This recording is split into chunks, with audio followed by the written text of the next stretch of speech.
Hello and welcome to the Impact Zone podcast. We are back again to talk more TNA wrestling shenanigans, and finally, we are here to do the Rebellion review. What a show it was as well. Start off here with the countdown to Rebellion, and I am going to go through which matches as well I got correct and which ones I got wrong here as well while we go along. Because I always think that it is important that if I say, oh, I got this right or I got that wrong, that hey, I put my hand up and say, oh yeah, I got that wrong or whatever. So, but yeah, whatever. So in the 6-woman, 3 versus 3, the 6-woman knockouts match, or 6 females match, whatever you want to say, on the countdown to Rebellion. This was quite interesting. I was expecting Rosemary to actually spit the mist in Xia Brookside's face at some point during this match, but she never did. She offered her like the brass knucks towards the closing moments of the match, and that is, her saying, hey, no, I don't want to do it like this, and getting distracted and whatnot caused them to lose, and I did predict that they would lose. I kind of felt like this doesn't make a whole lot of sense before, but I feel like you could use these girls' fatal influence in a tag team setting now, because, like, though they're heels, I don't know, it's something that you could do with Spitfire. I don't know. At least that's kind of something, because, like, what else are you going to do with them? Because otherwise they're just going to, well, they've already had their entitled rematch, but again, it's like, well, what else are you going to do with them? Like, they have to have some opponents to go up against, and there's no one else in that tag team division, unless you're keeping Jakara Jackson and Lash Legend and Gigi Dolan and Tatum Paxley and all that sort of in the mix, and I don't think you are. So yeah, I got that one correct, though I didn't get like the details of it correct, but that's fine with me.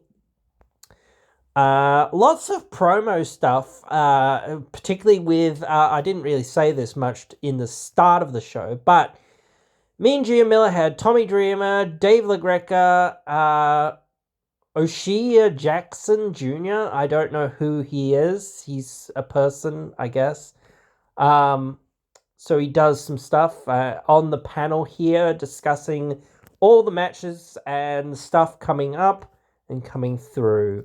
Now, JDC was unable to make it to the event tonight, and Moose decided to take his place, which, okay, sure. And, like, they had, friggin'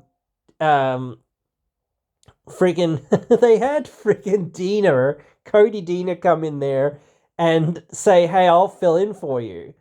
And it's like, wait a minute, like, to me as well, like, he's been like, the will of the people, all this. Surely you should have been asking the people, like, should I join the system or whatever for one night or whatever.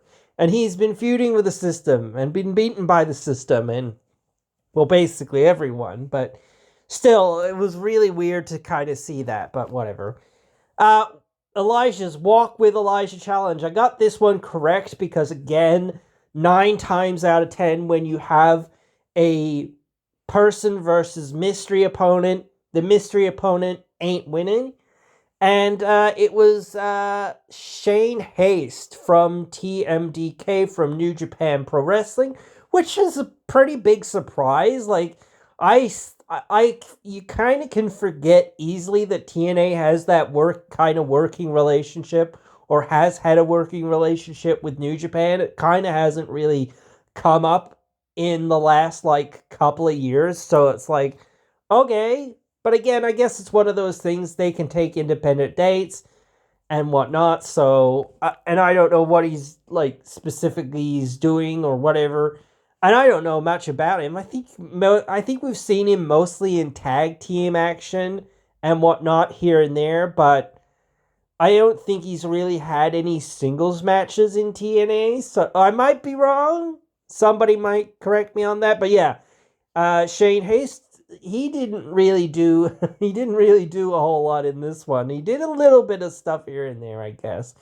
But yeah, he didn't really do a whole lot in this match. And Elijah won this match. This was a sort of an extended job match there for him. We got some more promo stuff and whatnot going on here, particularly with Frankie Kazarian talking about coming back to SoCal, his hometown. And I kind of felt like, oh, SoCal, you've kind of have been building this up for a long, long time. And it's like, okay, this would be the place to do it if he's ever going to win it. So we'll be talking about that later tonight, or not later tonight, but later in the video. But yeah, that's what I was thinking for later tonight. It's like, oh yeah, well, okay. So Ultimate X kicked off the night for the Rebellion show proper. It's always good to start with something big like this. This was a really amazing match. The dive that Leon Slater took off the top of the Ultimate X. And I think it was like a 450 or something. I think it was his 450. I was kind of thinking you should have gone for the big place. It was like the ultimate big place later, but like whatever. It's the same sort of thing in the end, really. And there was lots of action here, but it's hard to focus on a lot of the action. The destroyer on the outside by Vikingo, like just some of the highlights here that I can remember. And whatnot. But yeah, there was a lot of stuff here. It was a fast-paced match. One of the funniest things was like Moose, who was afraid of heights, asking Alicia to, go up and get the title for him and bring it down for him. I thought that was pretty funny. And then Lish just basically falling off because she couldn't hold herself up there or whatever else, So I don't know. It was kind of funny. And then there was a lot of melee in this one. At one point it did look like Slater was going to win it. He unhooked the belt and he was coming down, and for like maybe a millisecond or so, or whatever it was, he actually had, possession of the title and was touching the mat. But at the same time, Moose was coming in for his spear on him. So, and then at that point, Moose, picked up the title and won it by that way. He never really climbed, or he climbed the Ultimate X a little bit, but not a whole lot. He never really got up there, so he never really, he never got too deep into the waters. He did a lot of stuff in this match and whatnot, as well. But yeah, I feel like eventually, this will lead to a match between Moose and Slater. It has to. It literally, they've been building this for so frigging long that in my opinion, they literally have to do it. But I kind of also feel like I kept saying this before, that they need to save it. They need to save it for a special occasion at a special time in a special place, either Slammiversary or Bound for Glory. One of those two shows I feel like is the best place to do it. That is my opinion. I won't cry again if it doesn't happen then, or whatever else. I won't be mad if it doesn't happen then, but it just makes more sense. It makes more sense, and it would make more sense if you brought somebody in else to feud with Slater in the meantime, while, Moose feuds with somebody else, or Dave, or whoever else. And we'll talk about one of his potential challengers later on down the road. But, yeah. it's one of those things that I do feel like you've got to find other people for both of these guys to feud with, just temporarily at least. Like, but still, yeah. Then we had the four-way match between all the female tag teams. What an absolute cluster. What an absolute cluster. It was really tough to follow, like, who was legal and what was going on kind of at times, like with the legality of who's legal, what's going on, like it's good to have melee and it's good to have action and it's good to keep things moving, but it's like when the audience can't like figure out or can't kind of keep track of who's legal and who's not legal, it's like starts, and even the wrestlers, like, I don't know whether they were just selling the fact that they didn't know who was legal at certain times or whatever it was, but at certain times it felt like the wrestlers didn't even know who was legal in this match. So it was insane. The real moment that sort of, I guess, turned this, like, this was a good match, but it was very confusing at times. And I do feel like just, like, sometimes it's good not to know that a tag has happened. Sometimes if it's kind of like makes a spot better, or a pin or something, or a move, something like that, makes it more impactful. But when you just cannot follow the action, like, for too long, it does, like, hurt it. But the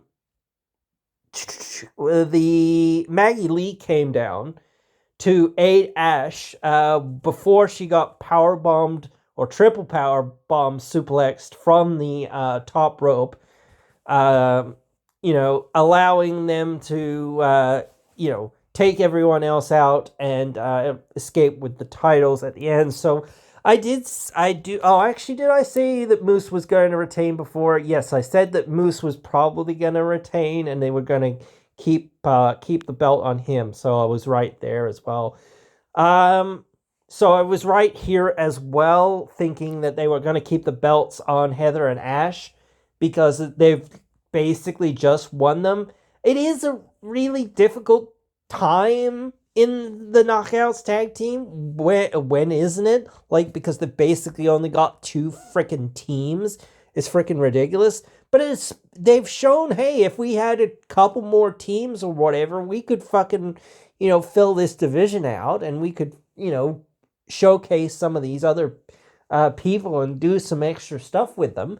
We just don't have the girls to do it with. So I do wish that they would find a way to kind of do that, or just friggin', for God's sakes, have a female, mid-card title, I don't know, or just fucking let all the girls fucking fight for the Knockouts title, because again, you need more people to challenge Masha, or whoever else. I'm not going to say actually who won that match just yet, or maybe it was Tessa, I don't know. I'm not telling you right now, but whatever. I'm sure some people know, but whatever. And even some people might know by the fact that I'm actually posting this video, because I did say something about maybe not posting a video if certain things happen. But yeah, anyway, I really liked some of this, but it was just too much, I think, at certain points. And some of it needed to be thought through a little bit more. And, like, sometimes some people should have powdered and gotten out of the ring so that it was less cluttered and that you could actually be like, oh, okay, I can actually do my move and do it safely and whatnot. So that was the one little problem that I kind of had with this. The injury report thing actually kind of was good here. They've been doing this now for a little while, and now they're actually sponsored by BioFlex, which is kind of cool. We haven't really talked about that, which is, maybe we should have done, but whatever. Joe Hendry shoulder injury cleared. Zachary Wentz ribs cleared. Yeah, whatever. Like, I think the Wentz ribs is obviously kayfabe. Again, same thing with Hendry. I kind of feel like that is somewhat there, but whatever.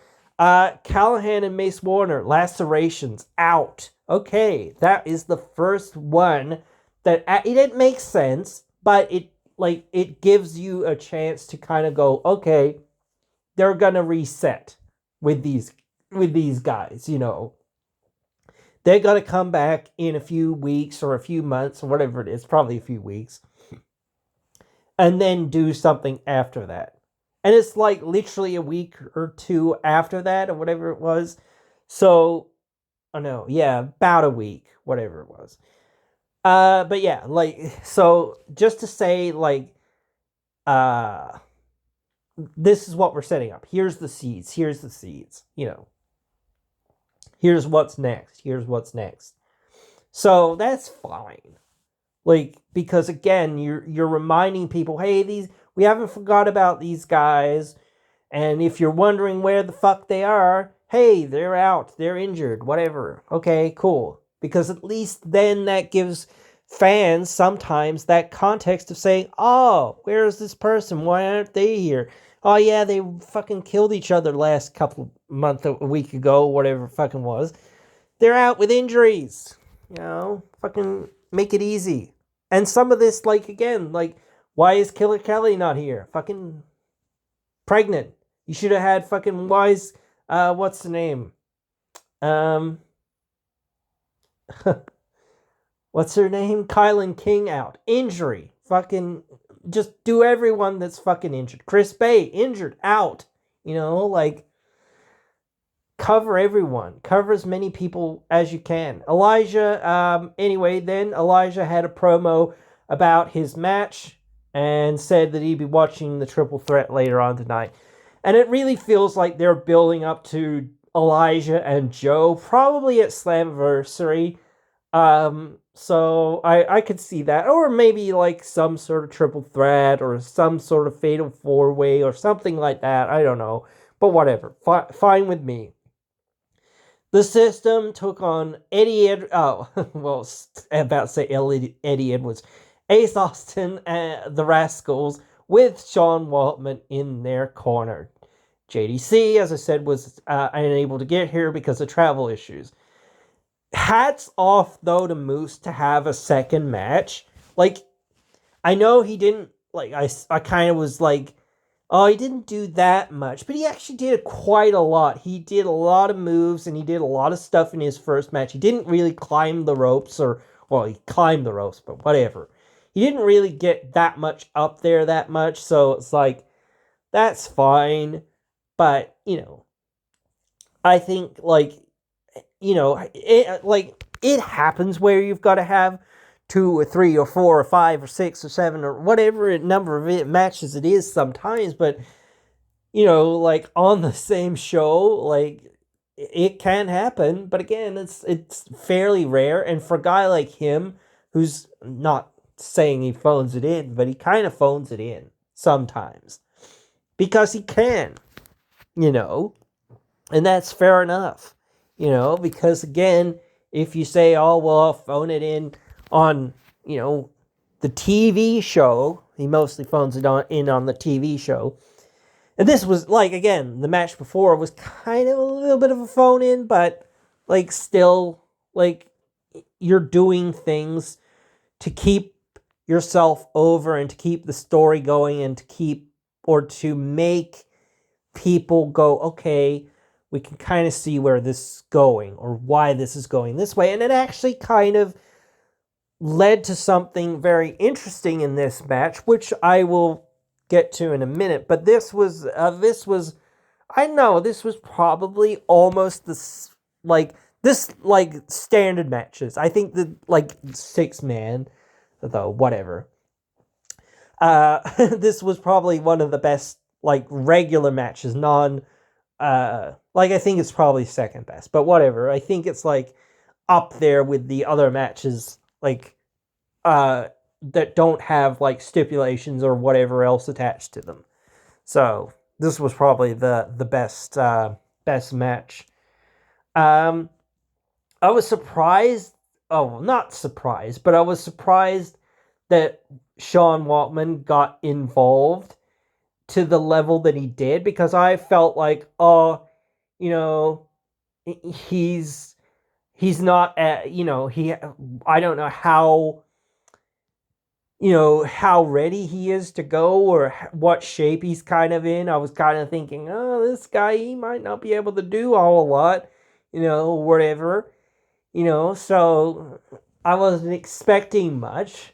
And somebody said, oh, he'll do the like 100% he'll do the Bronco Buster. He didn't do the Buster. I felt like he was going to, or he should have done, but he didn't.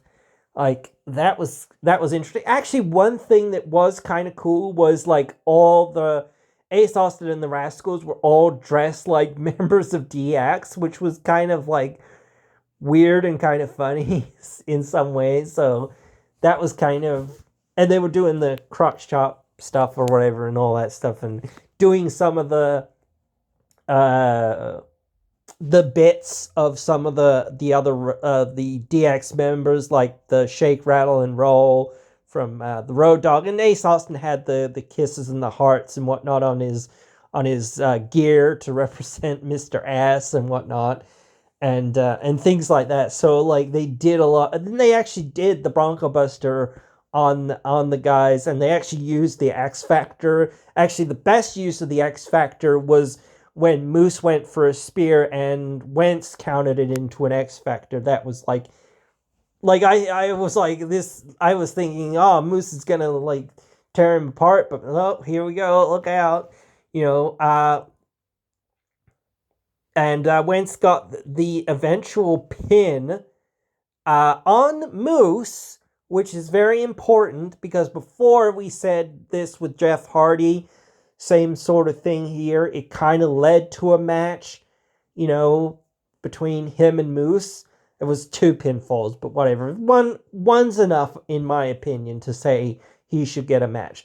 And this is probably a short feud, just under Siege. Then Moose needs something else, I think, after that, but whatever.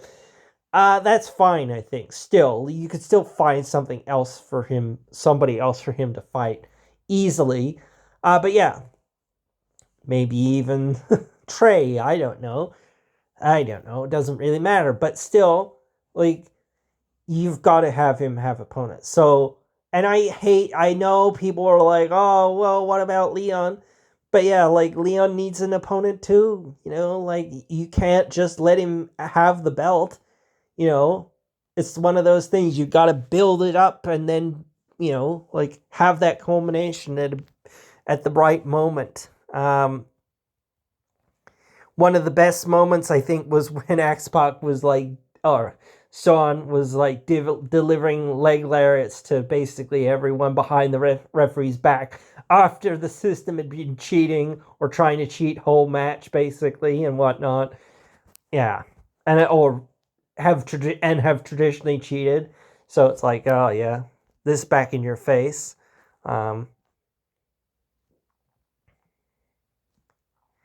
Steve Macklin was silent backstage, seemingly focused ahead of his TNA International title match with Eric Young, which was up next. Did I say who I thought won of that? I thought the system would win. So, whoops, I got that one wrong. Oh well. But yeah.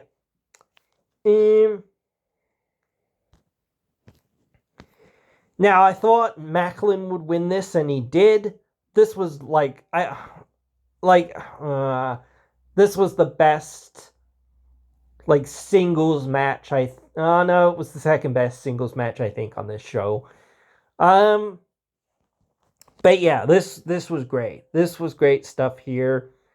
Before the match, Macklin came out with a similar mask to what EY had on, and then he took it off and crushed it under his foot, which really set the tone, and the match started hot and heavy.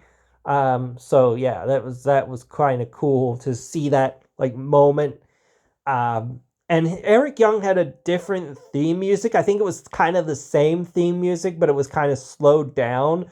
And like he had different lights and whatnot. They were trying to do like these things differently, and he had different gear. I don't know.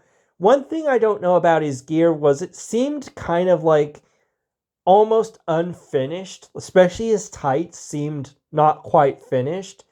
I don't know what was up with his like leg gear. I don't really think that it kind of looked right. I don't know, but whatever. It didn't really matter. Judas and Icarus got really, really involved in this match.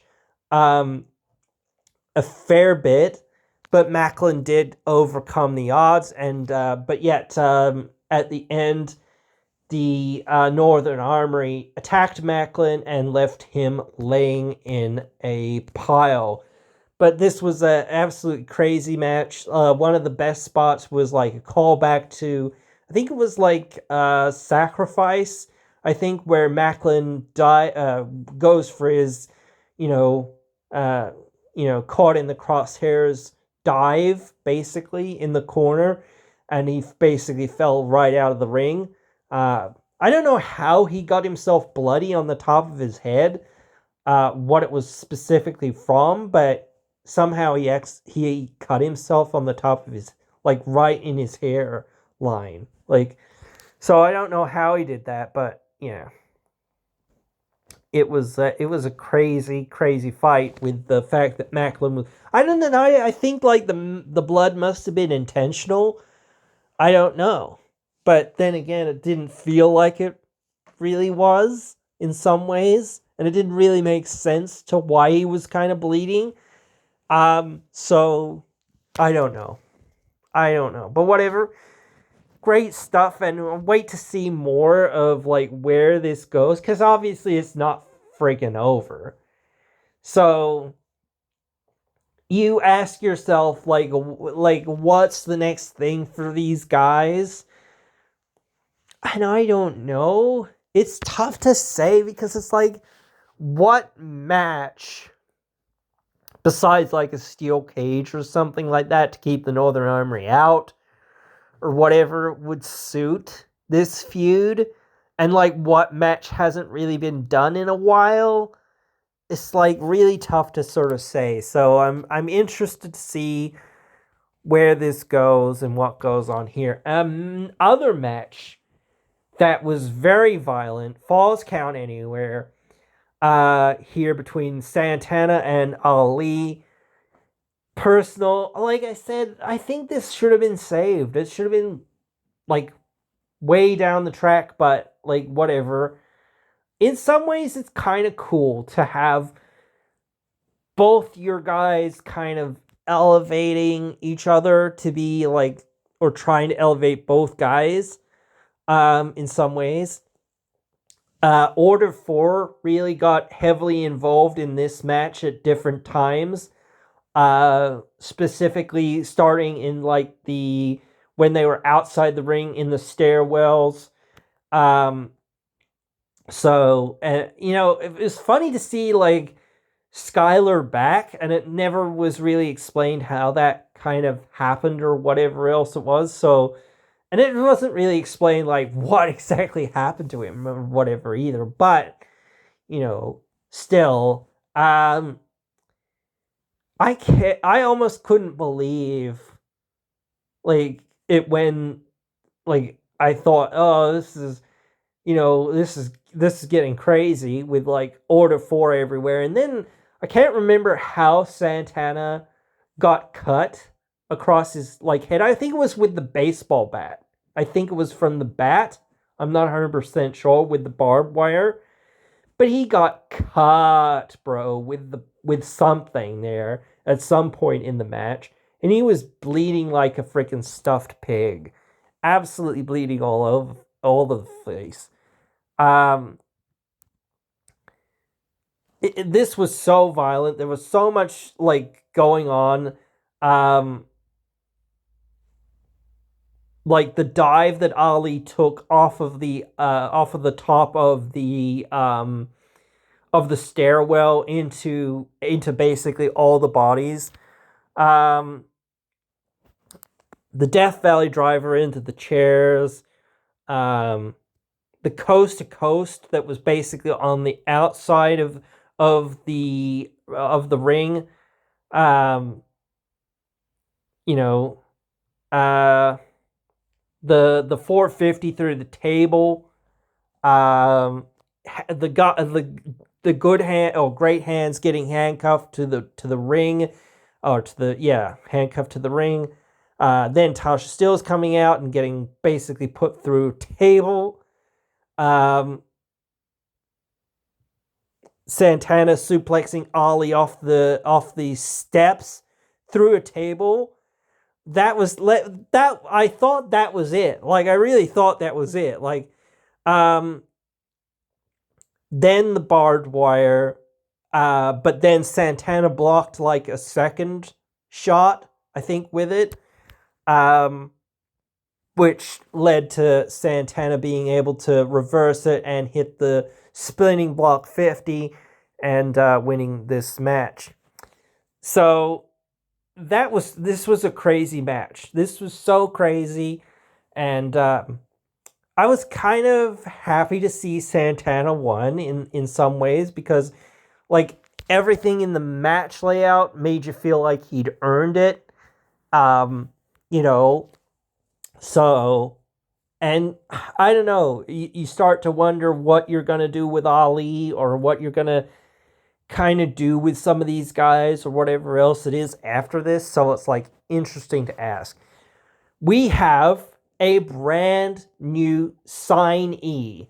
Indy Hartwell has signed with TNA. She has crossed the line and became a TNA knockout. I am quite surprised in some ways, because, like, guys, come on. Like, again, WWE, why aren't you knocking on her door and saying, hey, come back. You were under the last regime. Come back and we'll do something with you. And WWE and AEW are the same. Fucking just signing anyone they can fucking sign, basically. And they don't, like, 9 times out of 10, they don't even know what to do with them. And now I'm wondering what Indy Hartwell is going to do here, and like what role she's going to play. Thus far, she seems like a babyface. I'm not sure how that will go, because it's like, well, what role are you actually going to be in? Are you going to be in the tag team division? I feel like she's probably going to be in the upper main event to the main event soon. Possibly she could be somebody, whoever won the next match's next contender, because it is the next match. So that is, good foreshadowing. And there was a bunch of, I want to say before this, there was a bunch of people that they showed around the arena of, stars, celebrities, whatever it was. And I had no clue who any of them were. So I just want to say that. And I think some of them are mentioned here or there, wherever. Finally, this is the match that I kind of like felt like this is going to set the tone for the rest of the night. Like, I felt like the fans, like, not me personally, but I felt the fans needed this to go a certain way. And, like, it was a fight. This was personal. This was absolutely violent. I loved the fact that Masha started out the match so hot and so heavy and like going for it. It slowed down. Masha got Tessa. I'm gonna get the name right. Tessa got the advantage on the outside for several minutes there. Slamovich countering Magnum, but then a code red. That was crazy. Bounced back from that. Blanchard with like a modified figure 4, because she was going for the leg basically this whole match. The upside down, like, tree of woe that she got her in, like, got Masha in, and she hooked her leg underneath the bottom of the rope and then kicked her leg through the ropes. That, like, there was a couple of, like, very innovative spots here and there, and that was one of them. The other one was when Tessa came through the over the top ropes on top of Masha while she was hanging upside down into a splash. A few other um, innovative moves here and there that were really cool. Modified Magnum out of the corner, which was like the jump up to the Magnum. But Slamovich stayed alive, battled through the buzzsaw for a very close fall. I thought that was it. I was actually bit my own lip. Yeah, and Masha had the early snowplow and whatnot, but it couldn't get the pin. Slamovich went for something. I can't. I think it was. I think it was something else. I can't remember what she went for, but somehow, some way, she got a near fall, and then she went for an armbar, a very tight armbar, and forced Blanchard to tap out. And I predicted that, Masha would win, and I kind of feel like there's a few similarities here that they're drawing comparison to, because they're trying to give her like a similar length reign to Jordan in some ways, because it's like she beat Jordan, so they don't want to make it feel like she's less than Jordan. But this, in my opinion, it was the right call. I wouldn't have been as mad myself personally if Tessa had have won this match, but I really didn't think the fans would be. I think the fans would have rioted if Tessa had won. But this kind of brings me to the crux of the issue. And I haven't really seen a whole lot of it yet. But there isn't a lot of promotional material that's upcoming that has Tessa Blanchard on that promotional material. Now, I've seen maybe one or two video packages with her in the video package, so she might be sticking around, she might not be sticking around. But I think that is the crux of this issue. I kind of feel like they said, we're going to bring you in for a short run, and then we're going to see where we're at, and I think they did listen, which is good. I don't know whether the original plan was to put the title on her or whatever else it was. I don't know. Maybe some point or somewhere we will find out, but this was a good decision because, yeah, even if the fans wouldn't have rioted, just having that level of negativity around the person being the champion and the company, I feel like that's a bit too much. And that is something that they really, again, should have addressed way, way, way back, but they didn't. But whatever. So yeah. This next one, I got this wrong, man. I got this wrong. I was surprised. And we've been talking about it here and there. I really liked the trip to the Hardy compound. The trips to the Hardy compound are always fun. And I know some people say, who booked this shit or whatever else it is to some of it or whatever. But to me, it's just funny, goodness, and people enjoy that sometimes, This is leading up to the next thing, the next part of the feud. So I don't know. This wasn't a very amazing match, and I really didn't think that this match was worthy of being a main event level match. I even really would think that this match should have came before Slamovich and Masha, because Slamovich and Masha tore the house down, and this match was kind of mid. And I kind of thought, the Hardys are going to win this because they really hadn't built up Nick and Ryan Nemeth. So I was like, well, whatever. But then I was like, well, who else are they gonna feud with?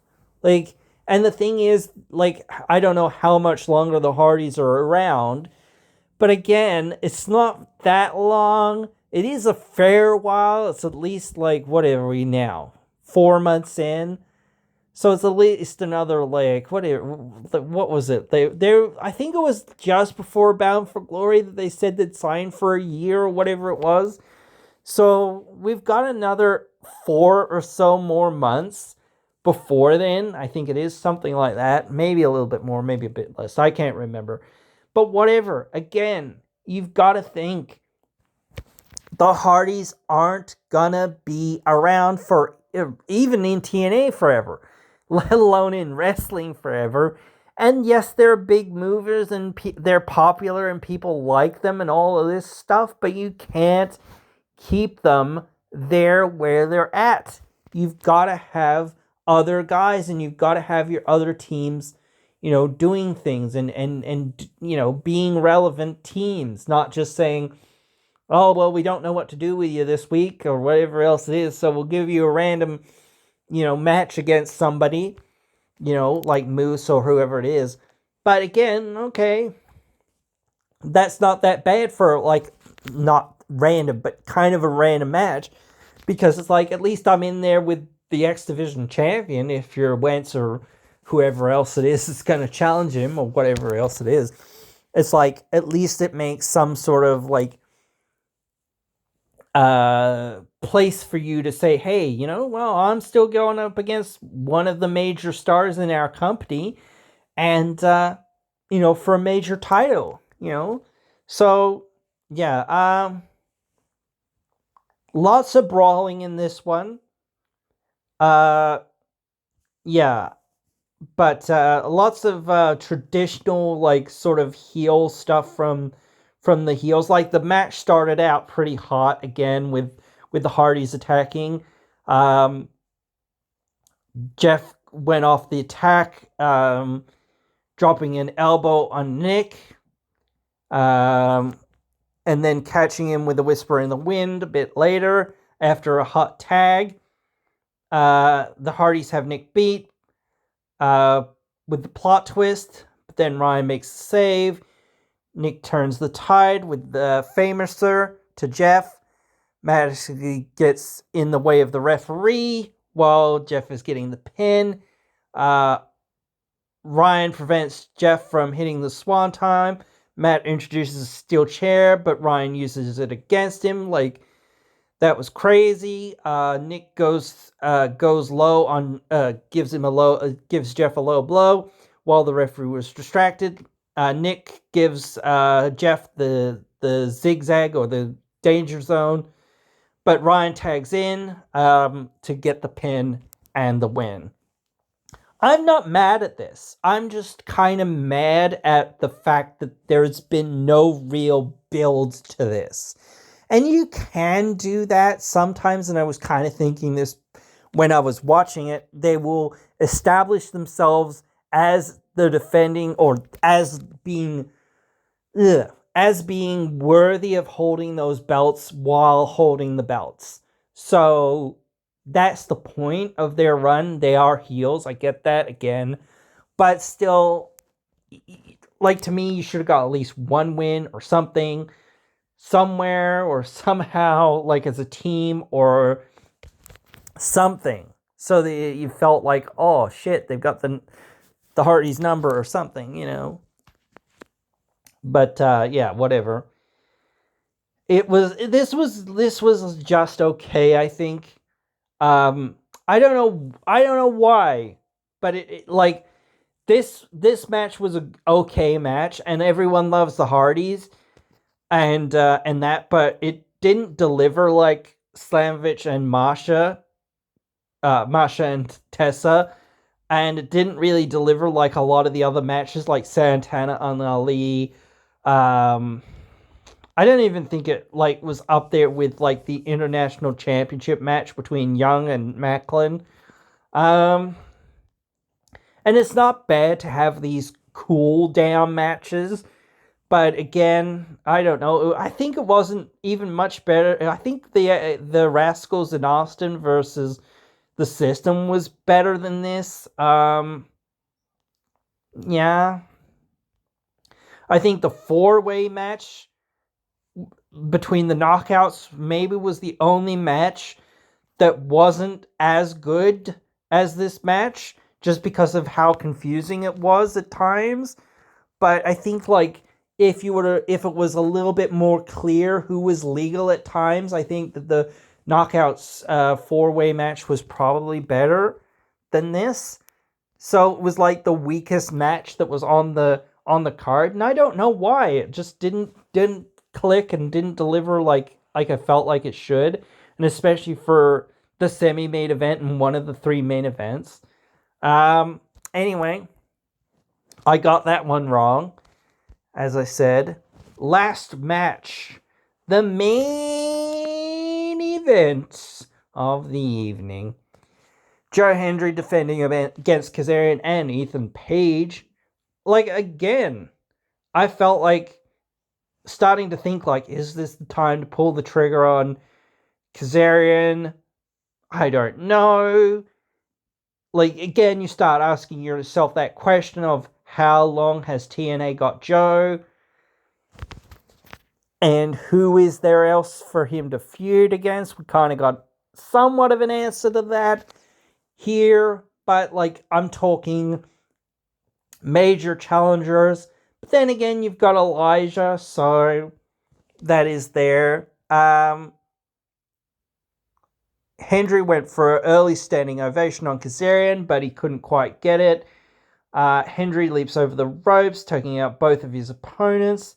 Back in the ring, Page hits Hendry with the vertical suplex, which simultaneously knocked out Kazarian to the floor, while Kazarian was, like, through the ropes, which was, like, a crazy, crazy moment.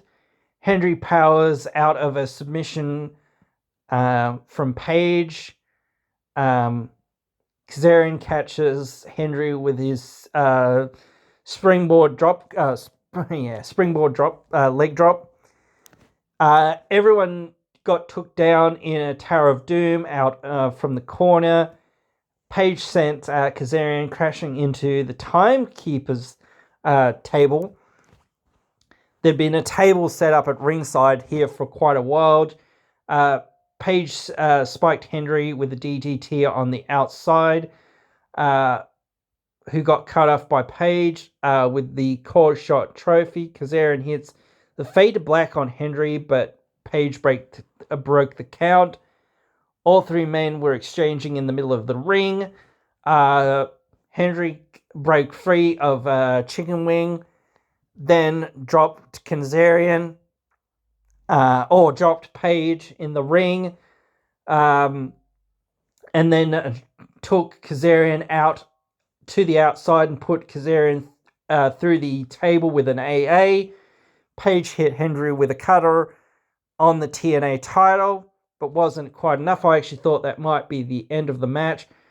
Hendry hit him with the fall-away slam, followed by the standing ovation to retain.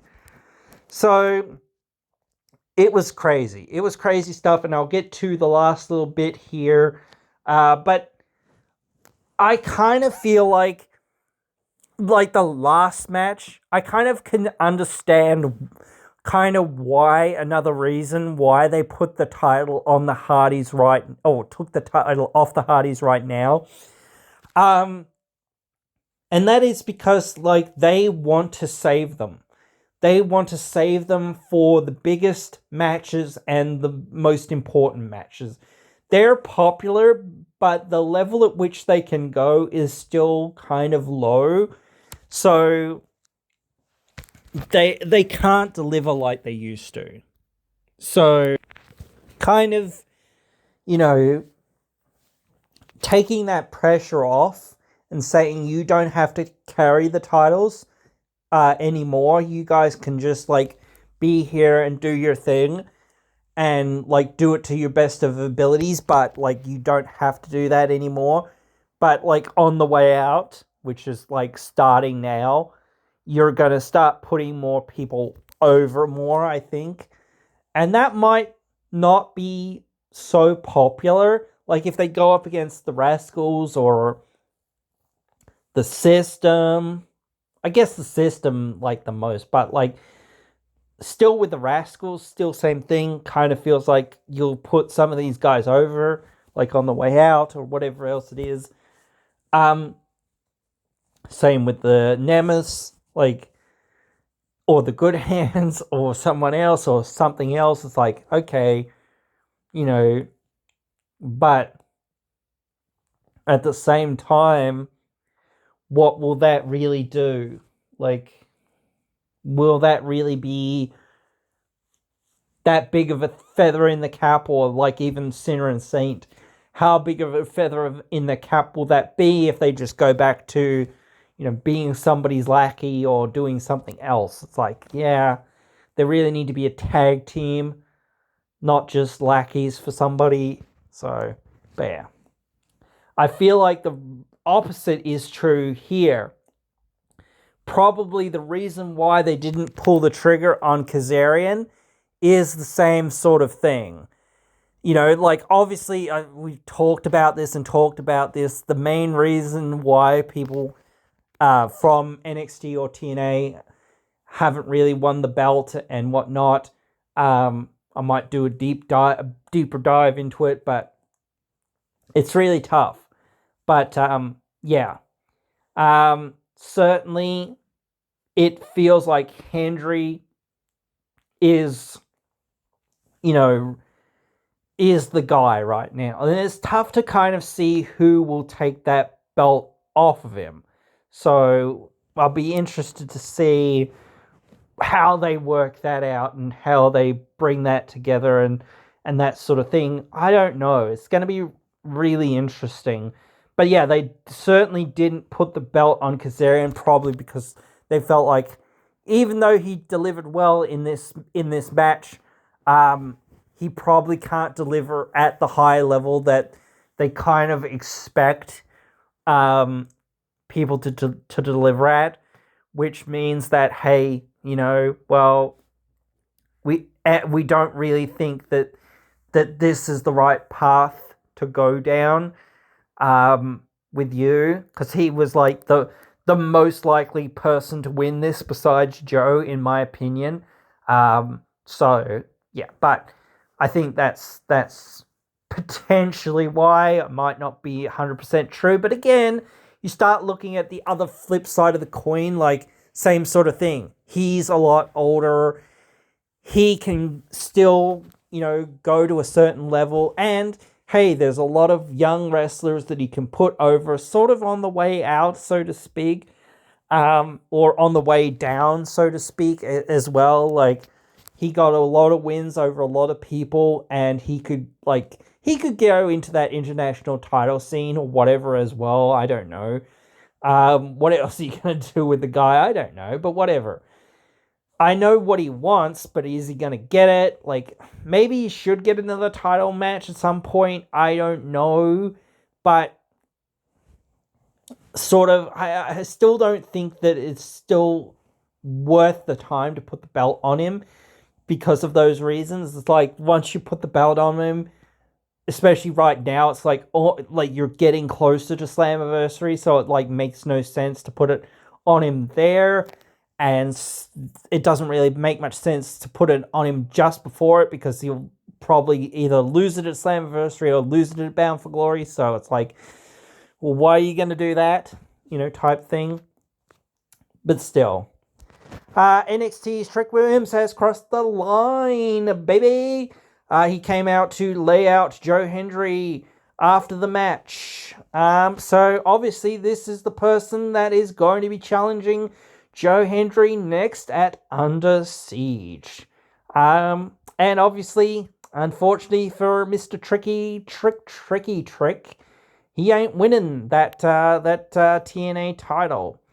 And there's like thousands, millions, and lots of reasons for that, but we know most of those. But still, it's not because he's not talented enough or anything like that.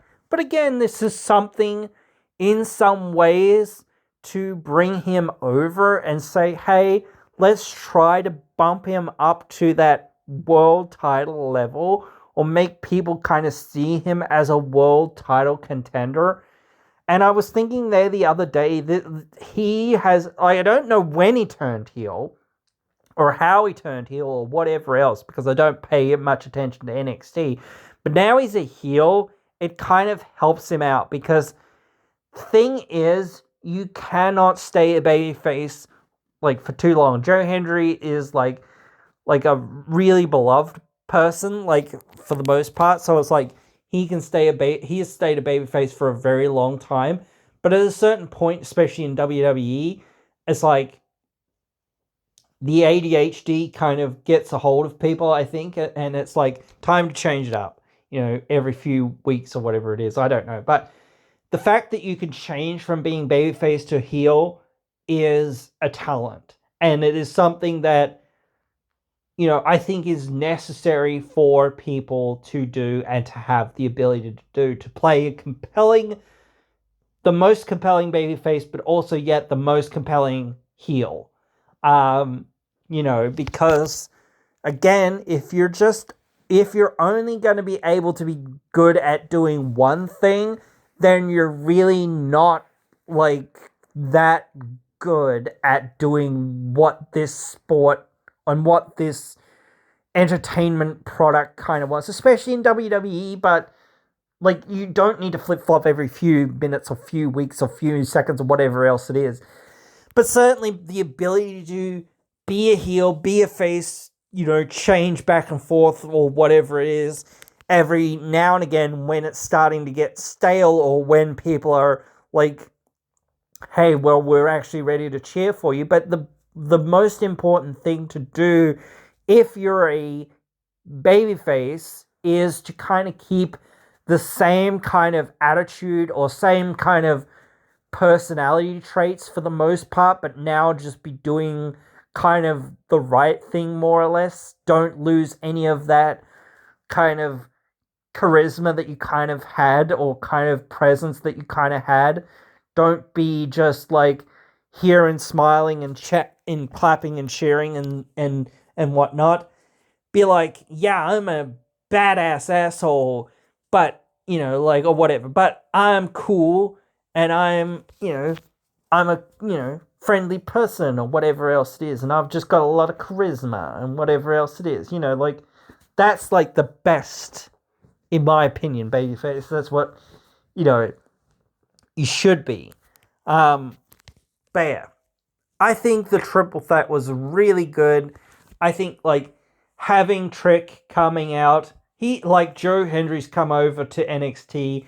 They've kind of had some run-ins, question mark. I was kind of thinking, like, are they ever going to have a match between the two of them in NXT? Because I thought, well, it's going to happen in NXT, if anything.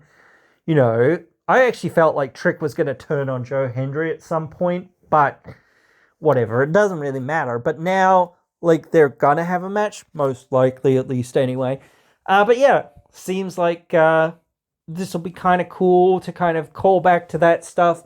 You have to find somebody else again to kind of like challenge Joe after that, and then into Slammiversary, and I kind of don't know who that's gonna be and whatnot. But then again, there's been a lot of rumors, lots of rumors swirling around, and we haven't really seen much from that.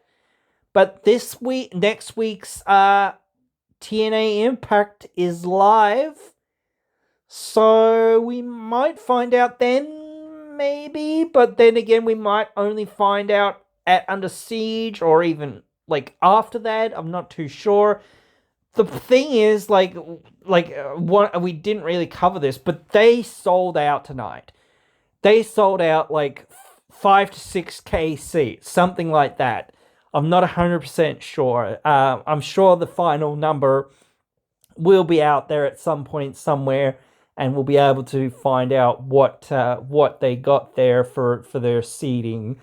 But that's great. Like, this is like the biggest crowd that they've had, like, in over 10 years, so that's great. But Slammiversary is an even bigger arena. And they really need to plant the seeds for what's happening. And I know a lot of tickets have sold for it, but they need to plant the seeds for what's happening at Slammiversary to be like, okay, this is what we're buying into, or whatever. Same with anything else. Like, let's find a time and a place and a reason to do something. And not just do it, but to, like, yeah, let's get there. Let's, like, find something here and do it. Like, I feel like I would love to see Joe Hendry. I think they should have done this before, but at some point they should do a match or pay-per-view in Scotland, in the UK. They were going to go back last year, but it just didn't happen. So they should go this year, at least, in my opinion. And that, like, I don't know whether that should be one of the last things, but it would be nice, like, to see Joe in Scotland and have a big show in Scotland for TNA in the UK. So, you know, I hope they work that out at some point. But yeah, guys, as soon, like, it'll probably be next week that they start putting stuff up for Under Siege, because I think it's only like a couple of weeks away. I will look it up here just before we wrap it up here, because the next live impact on the 1st, and then tapings on the 2nd in Irvine, California. It is on the 23rd of May, which is only 4 weeks away or so, I think. Something like that. So yeah, that's not too far away, really. But they need to look at what's next. Then it's Against All Odds. And they've got a few random tapings here and there, and then it's Slammiversary. And then you've got to be thinking Bound for Glory after Slammiversary. So what's on between here and there and whatnot. So we've really got to get ready for Under Siege, guys. Start getting that word out there, Hummingbird. So yeah. Guys, that was all pretty much from this one. I hope you guys enjoyed the show, and I hope you guys enjoyed this episode, despite how long it's gone here. Sometimes we go a fair while, not as long as the pay-per-view, but still fairly long here, this one. So I'll wrap it up, and I hope you guys will join me again in the next one.